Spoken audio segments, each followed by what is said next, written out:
नमः शिवाय। हर हर महादेव। प्रिय भक्तों, आप सभी भक्तों को सावन मास की अनंत शुभकामनाएं। आइए सावन के इस पावन महीने में भगवान शिव की महिमा का गुणगान करें और उनकी कृपा प्राप्त करने के लिए एक सुंदर कथा का श्रवण करें। बोलिए उमापति महादेव की जय। एक समय की बात है, भगवान शिव माता पार्वती के साथ कैलाश पर्वत पर बैठे थे। वे वहां से अपने भक्तों को देख रहे थे।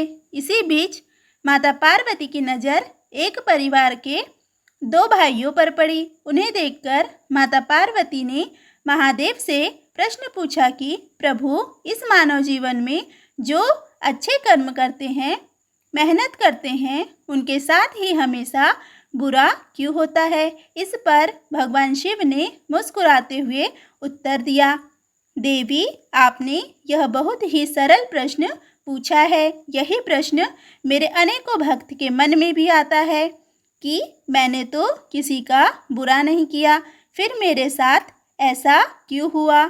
इसे मैं आपको उन्हीं दो भाइयों की कहानी के माध्यम से बताता हूँ, जिन्हें देखकर आपके मन में यह विचार आया है। आप इसे ध्यान लगाकर सुने। सुल्तानपुर नामक एक गांव था। वहां पर दो भाई अपने परिवार के साथ जीवन यापन करते थे।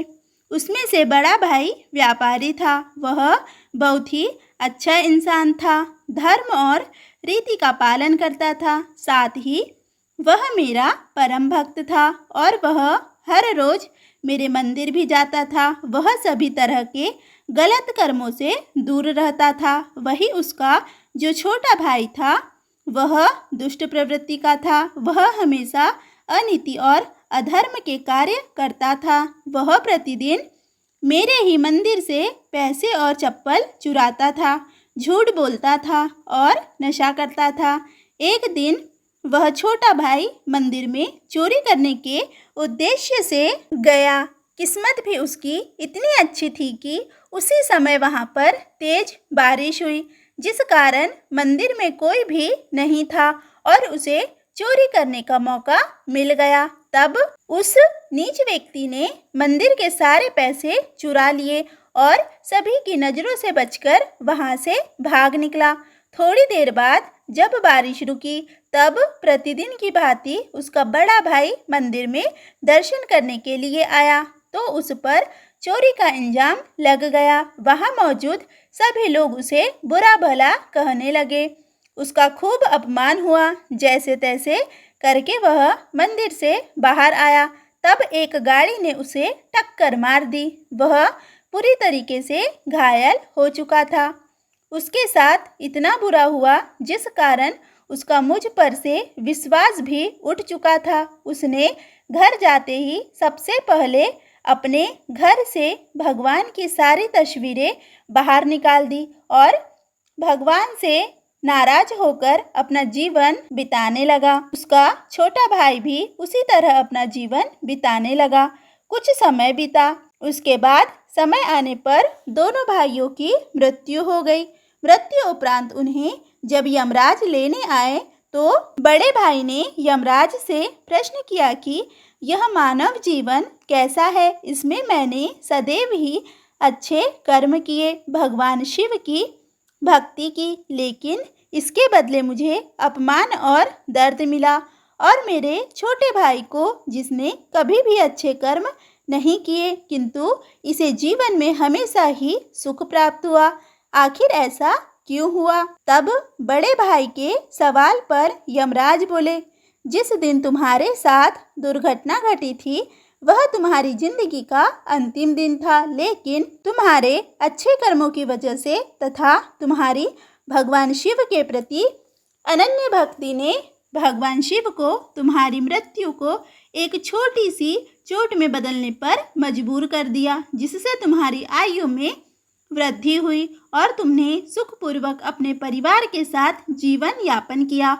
वहीं तुम्हारे इस छोटे भाई को उसके पिछले जन्मों के कर्मों के पुण्य फल स्वरूप राजयोग मिलने की संभावना थी, लेकिन इसके बुरे कार्यों के चलते वह सिर्फ थोड़े से धन में ही सिमट कर रह गई। इस प्रकार उस बड़े भाई को मेरे शिवलोक में स्थान प्राप्त हुआ तथा उसके छोटे भाई को नरक में घोर यातनाएं सहनी पड़ी। इसीलिए जीवन में आने वाले दुखों और परेशानियों से कभी ये न समझे कि भगवान हमारे साथ नहीं है। हो सकता है आपके साथ और भी बुरा होने का योग हो, लेकिन आपके कर्मों की वजह से आप उनसे बचे हुए हो। भगवान श्री कृष्ण ने गीता में भी कहा है कि भगवान हमें किस रूप में दे रहे हैं यह समझ पाना बेहद कठिन होता है।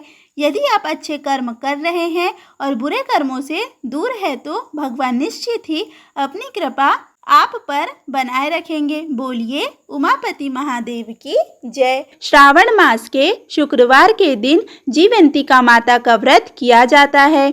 यह व्रत महिलाएं अपनी संतान की रक्षा और मंगल कामना के लिए करती है। इसमें जीवंतिका माता के नाम से व्रत रखा जाता है और उनकी पूजा करने के बाद व्रत कथा का पाठ या फिर श्रवण किया जाता है। इस दिन महिलाएं लाल वस्त्र धारण करती है और लाल पुष्प के द्वारा ही माता की पूजा करती है। यदि आप आज इस व्रत को नहीं भी कर पा रहे हैं तो उनकी व्रत कथा का श्रवण करने से आपको उसी के बराबर पुण्य फल की प्राप्ति होगी। बोलिए ओम श्री जीवंतिकाए नमः। पांड्य देश में उत्पन्न एक सुशील नामक राजा था। अत्यधिक प्रयत्न करने पर भी उसे पुत्र प्राप्ति नहीं हो सकी। उसकी सर्वगुण संपन्न सुकेसी नामक भार्या थी।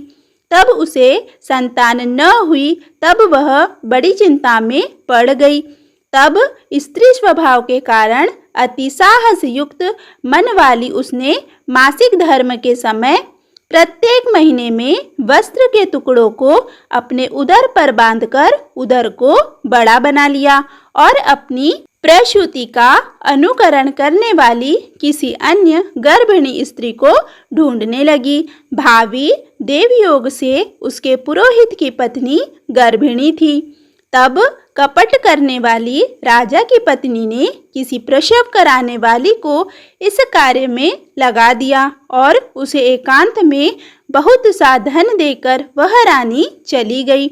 उसके बाद रानी को गर्भिणी जानकर राजा ने उसका पुंसवन और अनवलोभन संस्कार किया। 8वां महीना होने पर सीमंतोन्नयन संस्कार के समय राजा अत्यंत हर्षित हुए। इसके बाद उस पुरोहित पत्नी का प्रसव काल सुनकर वह रानी भी उसी के समान सभी प्रसव संबंधी चेष्टाएं करने लगी। पुरोहित की पत्नी चूंकि पहली बार गर्भवती थी, अतः प्रसूति कार्य के प्रति वह अनभिज्ञ थी और केवल प्रसव कराने वाली दाई के ही कहने में स्थित थी।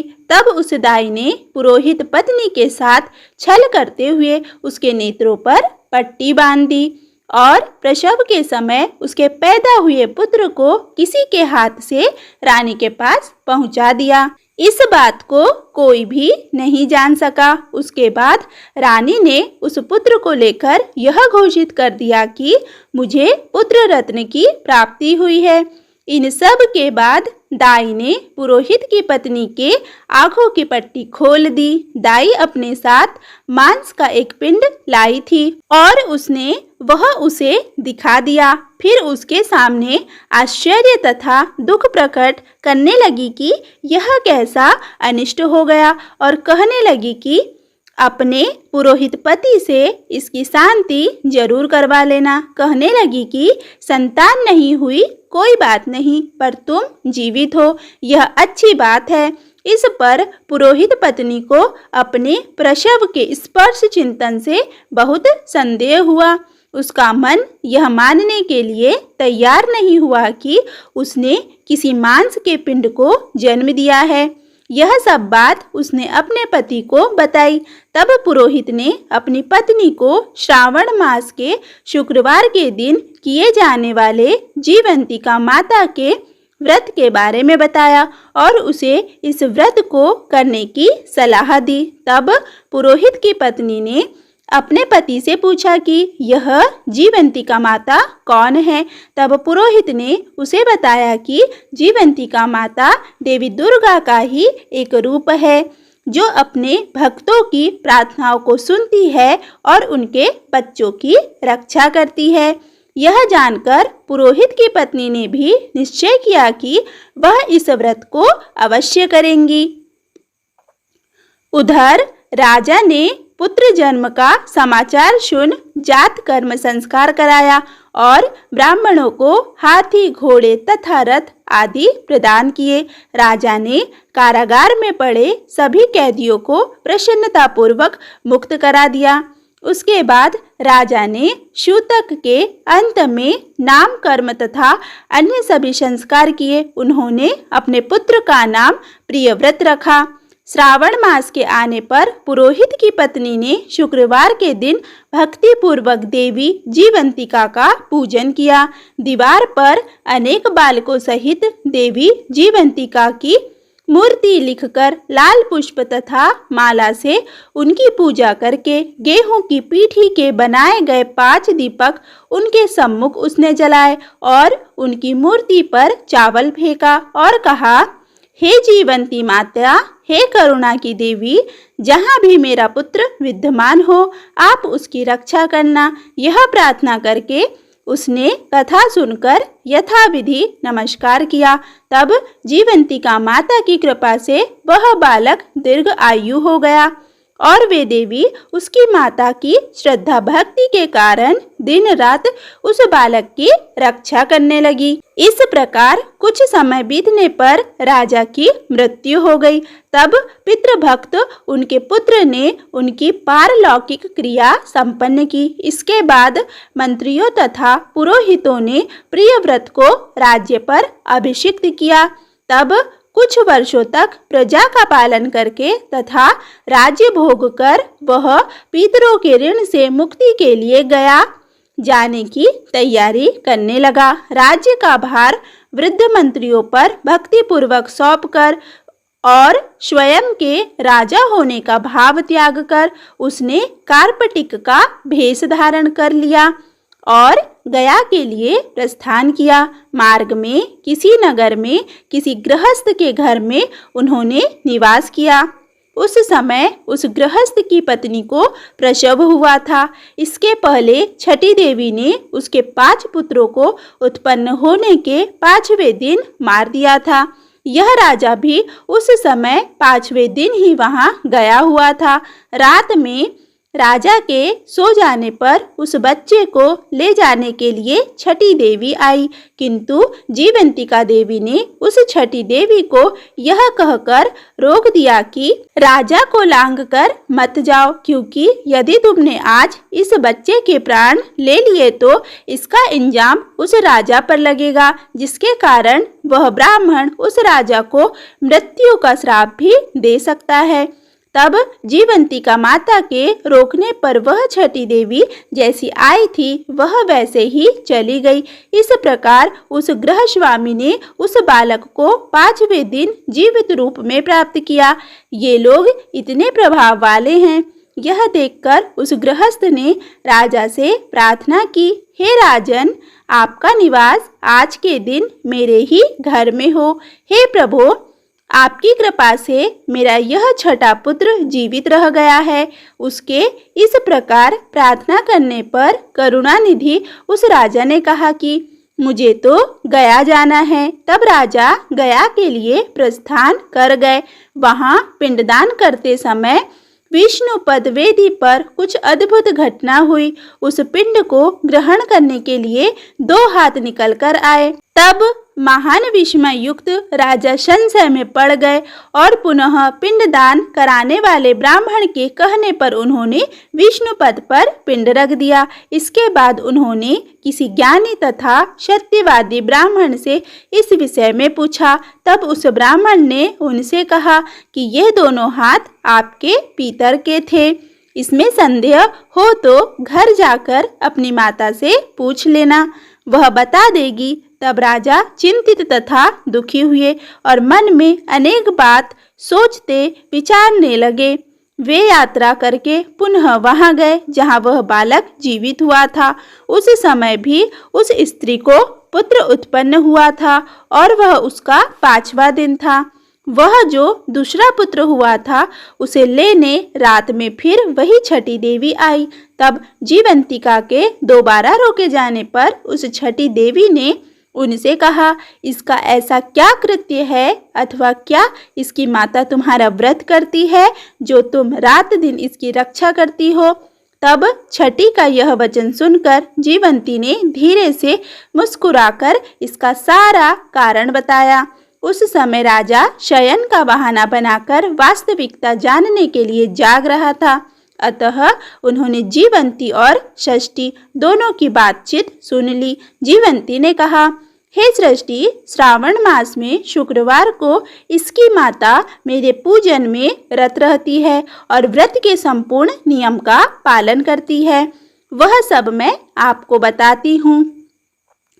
वह हरे रंग का वस्त्र तथा कंचुकी नहीं पहनती और हाथ में उस रंग की चूड़ी भी नहीं धारण करती। वह चावल के धोने के जल को कभी नहीं लांघती, हरे पत्ते के मंडप के नीचे नहीं जाती और हरे वर्ण का होने के कारण करेले का शाक भी वह नहीं खाती। यह सब वह मेरी प्रसन्नता के लिए करती है, अतः मैं उसके पुत्र को किसी को मारने नहीं दूंगी। यह सब सुनकर राजा प्रियव्रत अपने नगर को चले गए। उनके देश के सभी नागरिक स्वागत के लिए आए। तब राजा ने अपनी माता से पूछा, हे माता, क्या तुम जीवंतिका देवी का व्रत करती हो?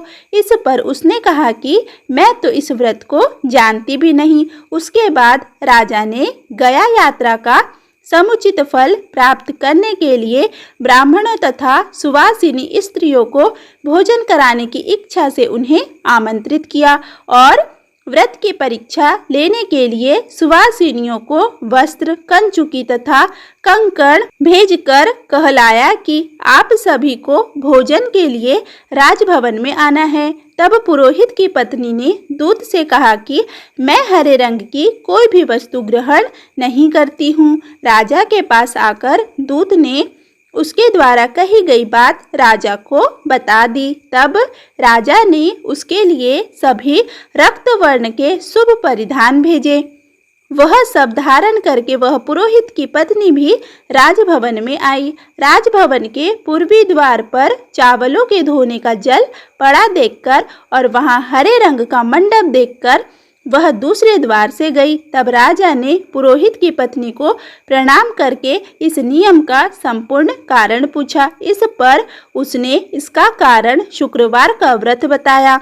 उस प्रिय व्रत को देखकर उसके दोनों स्तनों में से दूध निकलने लगा। दोनों वक्ष स्थलों ने उस राजा को दुग्ध की धाराओं में पूर्ण रूप से सिंचित कर दिया। तब गया में विष्णुपदी पर निकले दोनों हाथों जीवंतिका तथा षष्ठी दोनों देवियों के वार्तालाप तथा पुरोहित पत्नी के स्तनों से दूध निकलने के द्वारा राजा को विश्वास हो गया कि मैं इसी का पुत्र हूँ। उसके बाद पालन पोषण करने वाली माता के पास जाकर विनम्रता पूर्वक उन्होंने कहा, हे माता, डरो मत, मेरे जन्म का वृत्तांत सत्य सत्य बता दो। यह सुनकर सुंदर केशों वाली रानी ने सब कुछ सच सच बता दिया। तब प्रसन्न होकर उन्होंने जन्म देने वाले अपने माता पिता को नमस्कार किया और संपत्ति से वृद्धि को प्राप्त कराया। वे दोनों भी परम आनंदित हुए। एक दिन राजा प्रियव्रत ने रात में देवी जीवंती से प्रार्थना की, हे जीवंती माता, मेरे पिता तो ये है, तो फिर गया में वे दोनों हाथ कैसे निकल आए थे?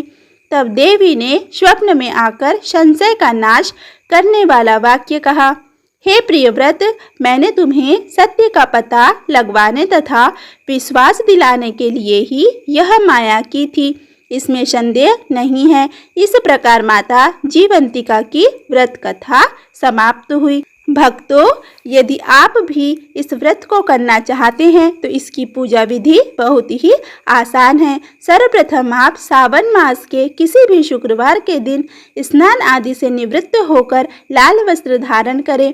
फिर अपने मन में जीवंतिका माता के व्रत का संकल्प करें कि हे माता, आज मैं आपका यह व्रत निर्जल रखकर या फिर निराहार रहकर करूंगी। उसके बाद अपने पूजा गृह में एक चौकी पर लाल वस्त्र बिछाकर उस पर जीवंतिका माता की प्रतिमा स्थापित करें। यदि आपके पास जीवंतिका माता की प्रतिमा नहीं है तो आप दुर्गा माता की प्रतिमा रखकर भी पूजन कर सकती है। पूजन करने के बाद माता की व्रत कथा का श्रवण करें। फिर माता से मनोकामना जो भी आपने मांगी हो वह कहे। फिर प्रसाद वितरण करें। बोलिए जीवंतिका माता की जय। प्रिय भक्तों, यदि आज का यह वीडियो आपको अच्छा लगा हो तो प्लीज़ वीडियो को लाइक करें, वीडियो को ज़्यादा से ज़्यादा शेयर करें तथा चैनल पर पहली बार आए हैं तो चैनल को सब्सक्राइब करना बिल्कुल भी ना भूलें। तथा यदि आज की यह कथा आपको अच्छी लगी हो तो प्लीज़ कमेंट में हर हर महादेव ज़रूर लिखें। धन्यवाद।